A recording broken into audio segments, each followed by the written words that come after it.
Assalamualaikum warahmatullahi wabarakatuh.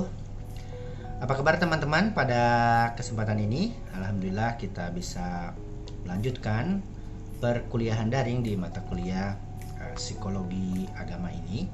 Dan pekan ini kita harus melaksanakan pembelajaran secara daring karena kampus kita sedang menghadapi akreditasi internasional FIBA untuk 18 program studi. Semoga teman-teman semua dalam keadaan baik. Oleh karena itu marilah kita bersyukur kehadirat Allah Subhanahu wa taala yang telah memberi kenikmatan kesehatan untuk kita semua. Teman-teman semua, pekan lalu kita sudah diskusi tentang 2 poin penting dalam kajian psikologi agama, yaitu agama atau psikologi versus agama. Psikologi yang bermusuhan dengan agama, saling menjauhkan dengan asumsi-asumsi tertentu karena rebutan klien, karena pengaruh Freud terutama, dan rebutan lahan lah istilahnya, sehingga antara psikologi dengan agama atau agama dengan psikologi itu versus, jadi berseberangan, tidak menyatu dengan tokoh-tokohnya seperti Freud, seperti Skinner kalau dari behaviorism, Pavlov juga, terutama Freud dan aliran-aliran psikolog-psikolog di aliran psikoanalisis. Kemudian juga kita sudah diskusi tentang bagaimana agama dan psikologi atau psikologi dengan agama menyatu karena saling melengkapi, dengan temuan-temuan bahwa agama mempercepat proses penyembuhan, psikoterapi maupun konseling, kemudian perubahan paradigma filsafat ilmu dengan tokoh-tokoh seperti William James, kemudian ada juga dari humanistik yaitu Abraham Maslow, dan juga tokoh-tokoh seperti Jung yang awalnya psikoanalisis. Marilah kita mulai perkuliahan kita pada kesempatan ini dengan bersama-sama melafalkan basmalah. Bismillahirrahmanirrahim. Teman-teman semua, pada pertemuan kali ini, kalau Anda lihat RPS, materi kita pada kesempatan ini adalah tentang orientasi, perilaku, orientasi. Teman-teman, pada kesempatan ini kalau Anda lihat RPS, materi kita adalah tentang materi selanjutnya di pekan ini adalah tentang orientasi, sikap, dan perilaku beragama. Teman-teman semua, dalam tema tentang orientasi beragama ini, tentu pertama-tama kita harus memaknai dulu apa pengertian dari orientasi beragama itu. Dalam psikologi agama, walaupun ini sebagai ilmu psikologi, ilmu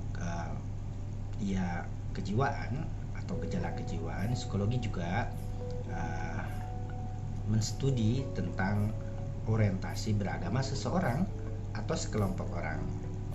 Clue-nya sebagai untuk mempermudah pemahaman Anda, orientasi beragama itu dalam bahasa kita niat, aniyah. Oke. Nah, di psikologi orientasi beragama itu adalah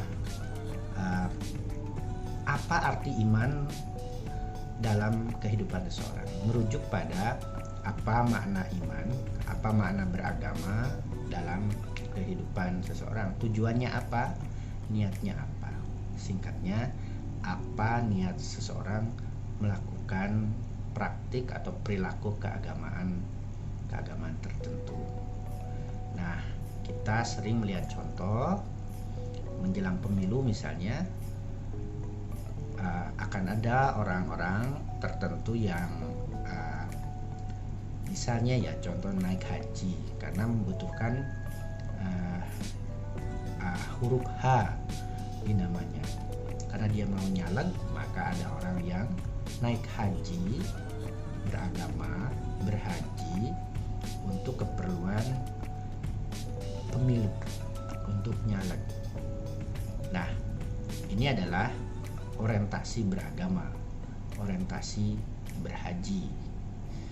Kemudian ada juga banyak juga orang yang memang misalnya naik haji itu untuk beribadah, untuk menyempurnakan rukun Islam, perintah Allah Subhanahu wa taala bagi yang mampu untuk menunaikan ibadah haji. Yang pertama tadi ibadah haji untuk keperluan politik, keperluan prestis, untuk keperluan non agama. Dan yang kedua, contoh yang kedua saya sebutkan adalah orang yang beragama karena memang perintah dari Allah Subhanahu wa taala dan menyempurnakan rukun Islam. Dua contoh yang saya sebutkan itu juga menjadi concern dari kajian studi agama-agama karena implikasinya sangat berdampak pada sikap dan perilaku keagamaannya. Nah, teman-teman semua, sebelum kita lihat yang pertama dan yang kedua itu orientasi beragama atau niat beragamanya macam mana dalam psikologi, konsep orientasi beragama ini dikembangkan oleh Alport, Allen dan juga Spilka, yang subjek penelitiannya adalah di Amerika yang para jemaat, orang-orang yang pergi ke gereja. Dalam riset mereka bertiga ada jemaat yang pergi ke gereja memang untuk melaksanakan kebaktian. Nah, itu contoh dalam konteks riset itu. Kalau tadi yang haji itu konteks saya.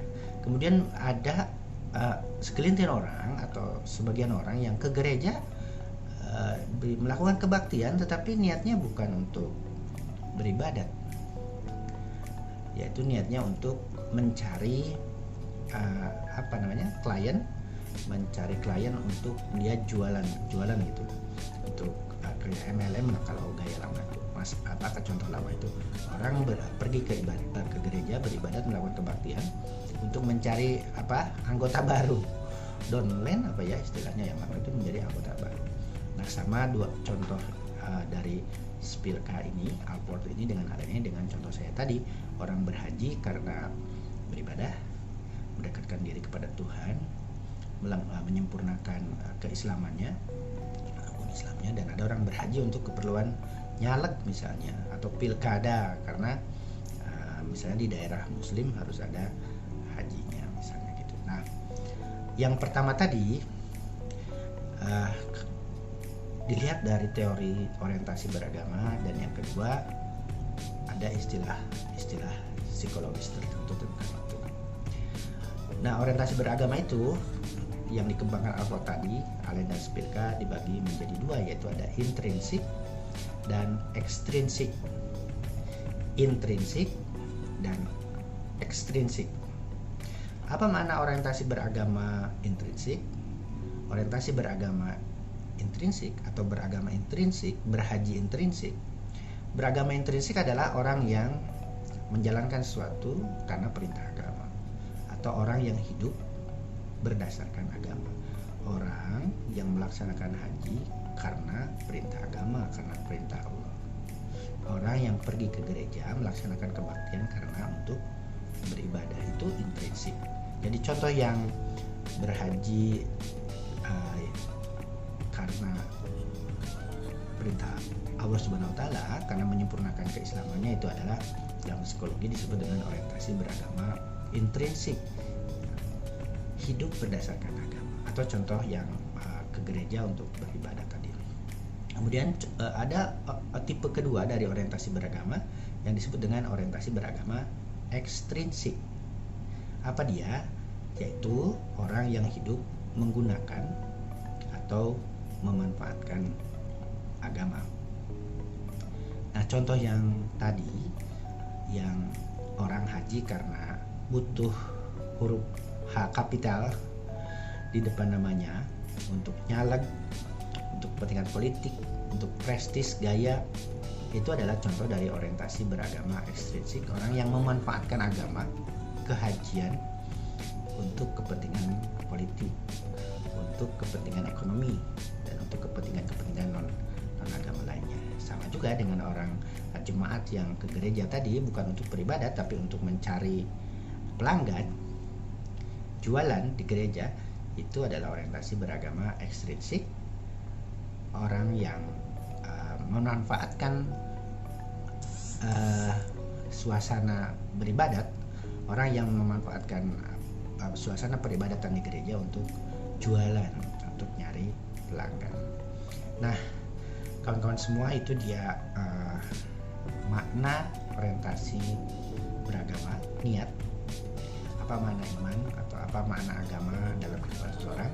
Kemudian contohnya ada orientasi beragama intrinsik dan orientasi beragama ekstrinsik. Yang beragama intrinsik adalah orang yang hidup berdasarkan agama, sedangkan yang ekstrinsik adalah orang yang hidup memanfaatkan agama. Di pekan berikutnya kita akan diskusi bagaimana hubungan antara orientasi, sikap, dan perilaku beragama. Bagaimana